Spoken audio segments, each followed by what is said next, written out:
So you're asking yourself, what are the top 5 things I need to know about Merida, Yucatan? Well, you're in luck because that is our topic today.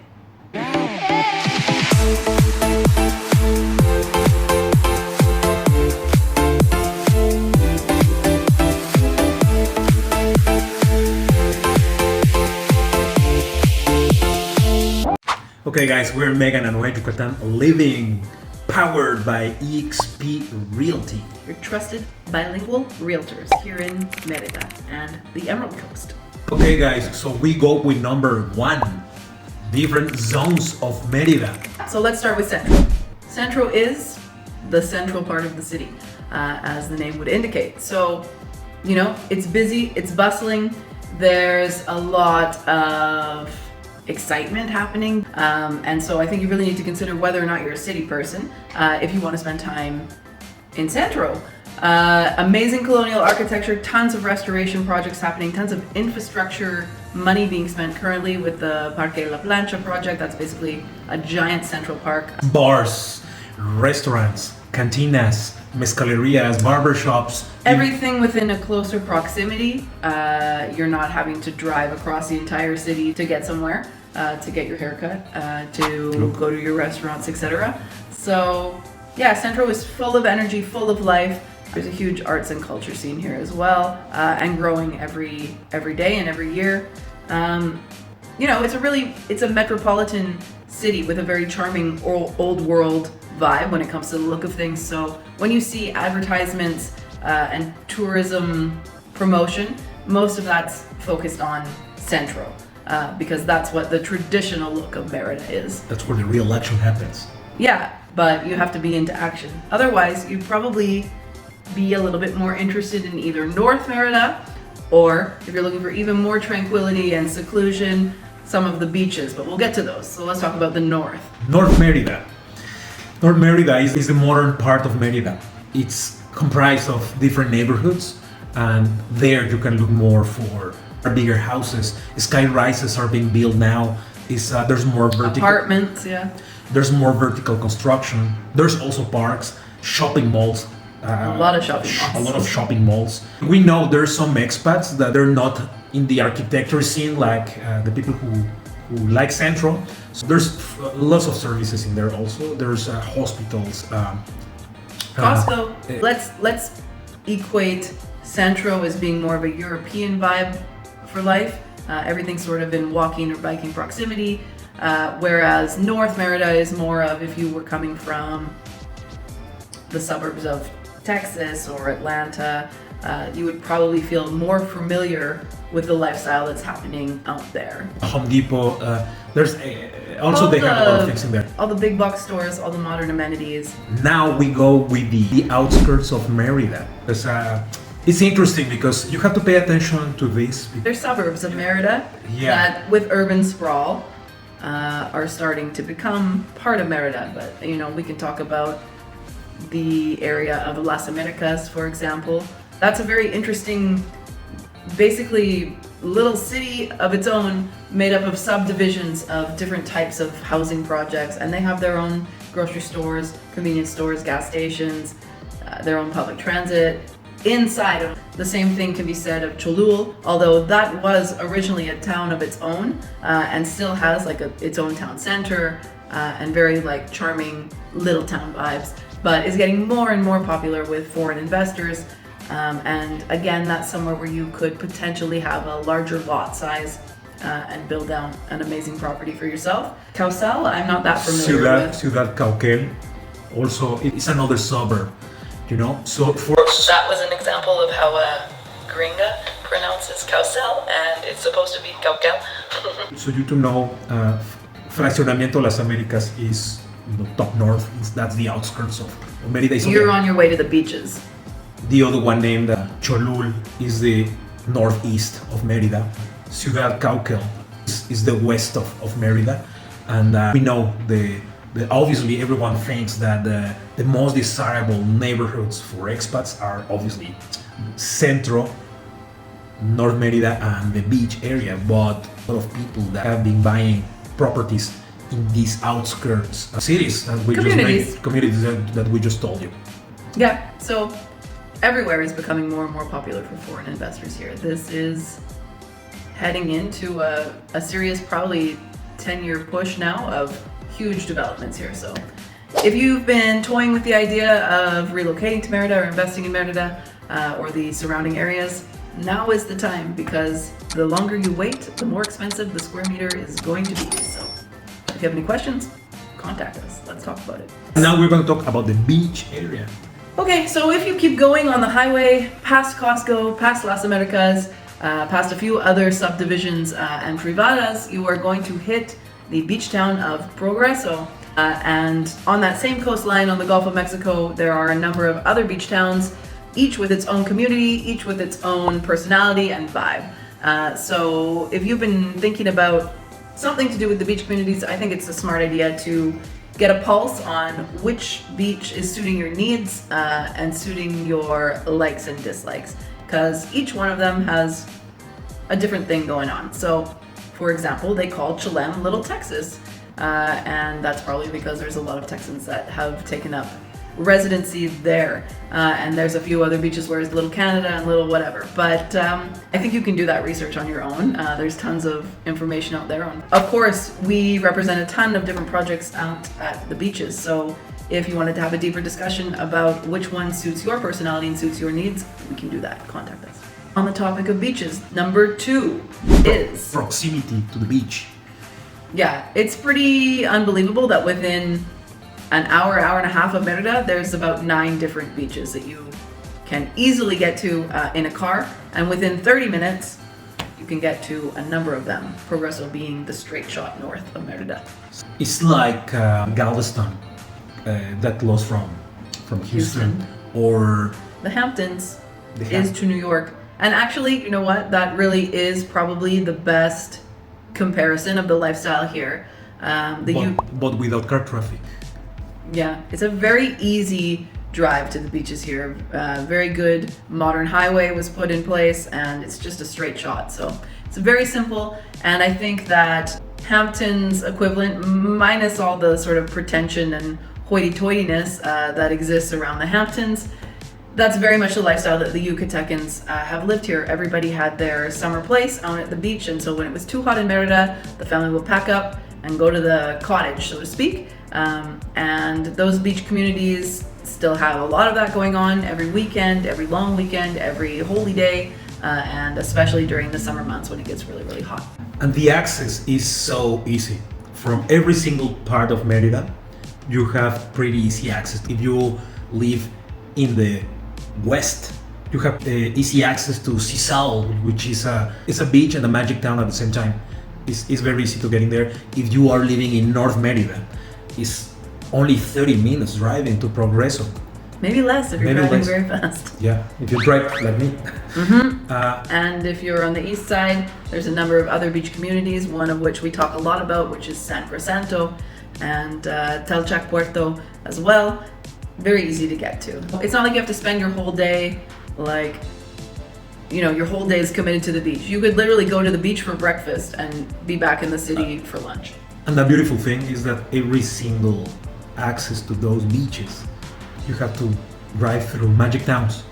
So you can make quick stoppages on each one before arriving to every single beach area or beach town. So yeah, there's pretty easy access, and you don't have to pay tolls on highways. That's true. There's literally no car traffic for getting into those places, so it's very cool. It's pretty simple to get to the beach, and that's certainly a vital part of life for everyone. Number three. Cultural diversity. You may think that Merida isn't that international, but actually it's getting there.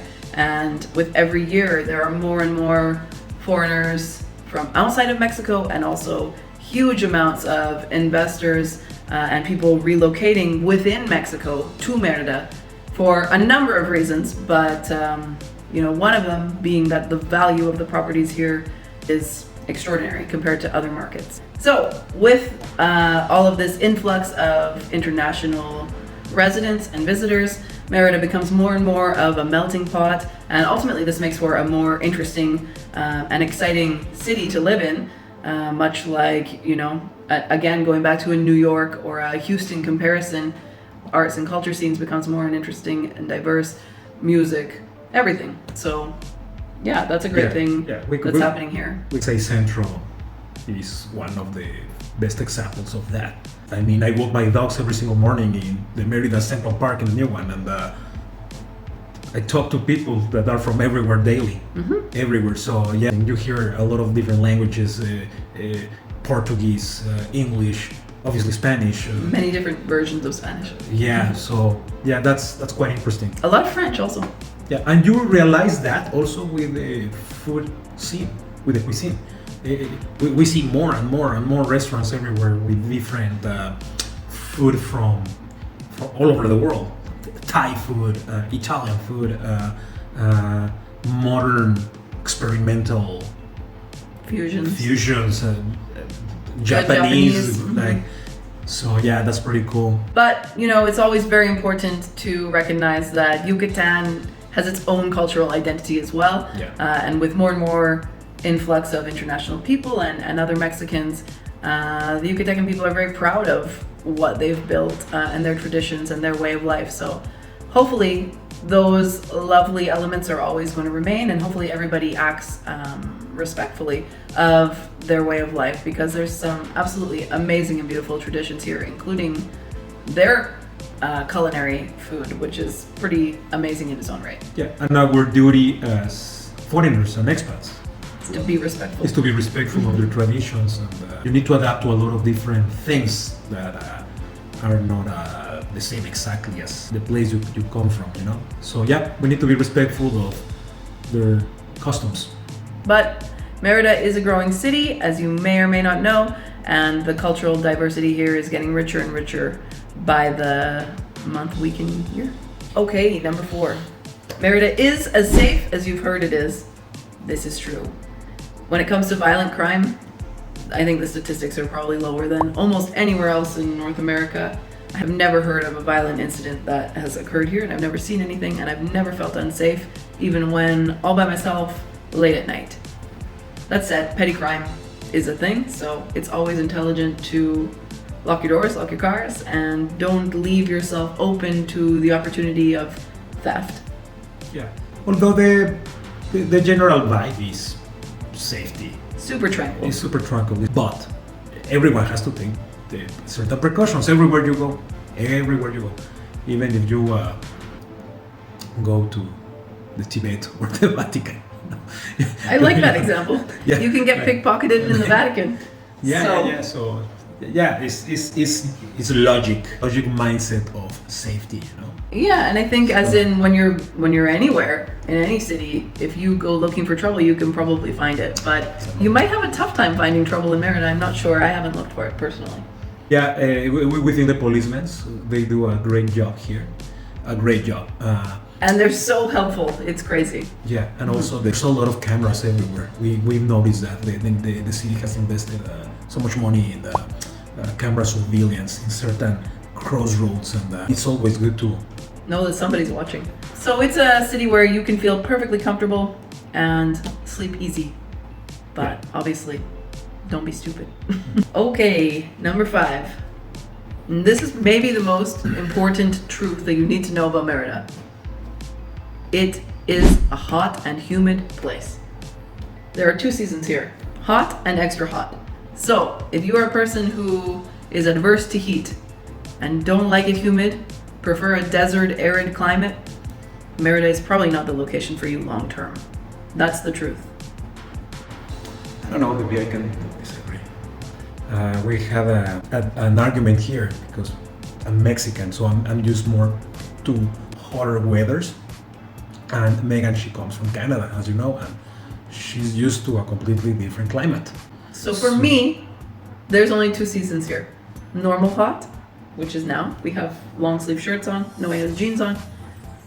Or super hot, which is the summer months.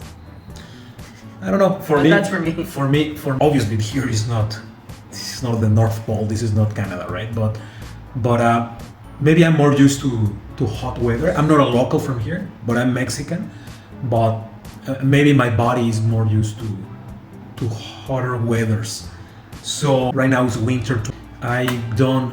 The best weather. She says it feels hot, but for me it feels like a winter in the center of Mexico. What we were discussing, it's a humid place, that's for sure. It's more humid than other places within Mexico and the US and Canada, obviously. So yeah, that's a given. But I don't know. I think this climate is it's a tropical climate for me. It's a peninsula, right? And for me, the real challenging season is June, July, and August, which is super hot. But my super hot is here way beyond super extremely super. Run away to Canada hot. Yeah. Everyone, but yeah, it's an overall hot place. Let's put it. You have to like hot and humid weather if you're going to live in Merida. So luckily we do, and I left Canada for a reason, and winter was one of them. So yeah, and you see it because you immediately start changing your wardrobe. They have like maybe 75-80% of linen and bathing suits and tropical clothes. Vacation clothes if you're a Canadian. I call it Merida clothes. In this time of year in the mornings it's like refreshing to walk outside. So it's like around 12 or 14 degrees Celsius, but by the middle of the day it's up near 30 again. So it's hot. I don't care how you say it. It's hot. But it's good hot at this time of year. Okay. Alright guys, that's it for today. Those are the top 5 things you need to know about Merida, Yucatan.